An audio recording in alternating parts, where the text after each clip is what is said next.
साहब, civilian law ये कहता है शरिया का कि ब्याज नहीं लेना चाहिए, तो ब्याज तो ऑटोमेटिक कट के आता है, तो हर मुस्लिम को चाहिए कि ब्याज बैंक को वापस कर दे। ये तो सिविल है ना, ये तो क्रिमिनल नहीं है। नहीं, ये भी मुझे लेना है। बड़ी मजेदार बात है। मतलब क्रिमिनल में भी मुझे मंजूर है, सिविल में भी जहां से मुझे फायदा हो रहा मंजूर है। सिर्फ महिलाओं के ऊपर दबाव बनाए रखने के लिए या महिलाओं के साथ अन्याय करने के लिए मुझे मजहब की इंपॉर्टेंस दिखानी है। और उनको छोड़िए, वो तो अपनी राजनीति कर रहे हैं। ये वुमेन एक्टिविस्ट कहां चली जाती हैं? वही वुमेन एक्टिविस्ट जो सबरीमला के मुद्दे के ऊपर बहुत ही आक्रामकता के साथ आगे आती हैं। 4 बीवी पे चुप, तलाक के बिद्दत पे चुप, तलाक का अधिकार सिर्फ पुरुष को चुप, मेहरम।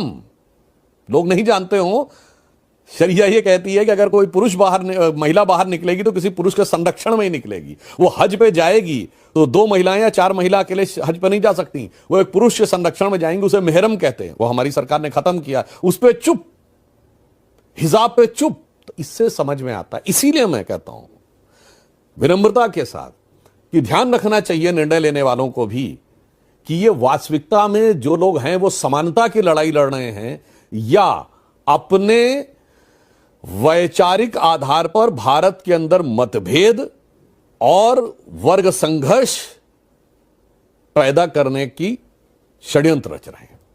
जावेद अख्तर साहब को भी सुन रहा था डॉक्टर साहब। में जावेद अख्तर साहब का कहना था कि क्या आप उनके जैसा बनना चाहते हैं? मतलब उनका इशारा पाकिस्तान की तरफ था।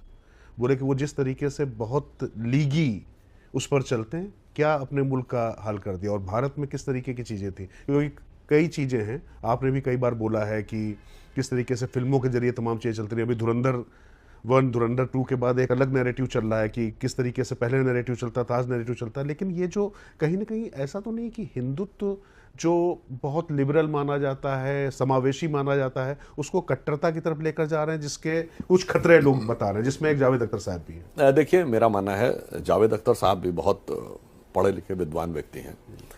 यद्यपि वो अपने को ऑफिशियली एथीस्ट कहते हैं, नास्तिक कहते हैं, मगर मैं कहना चाहूंगा दोनों में परमानेंट फंडामेंटल डिफरेंस है।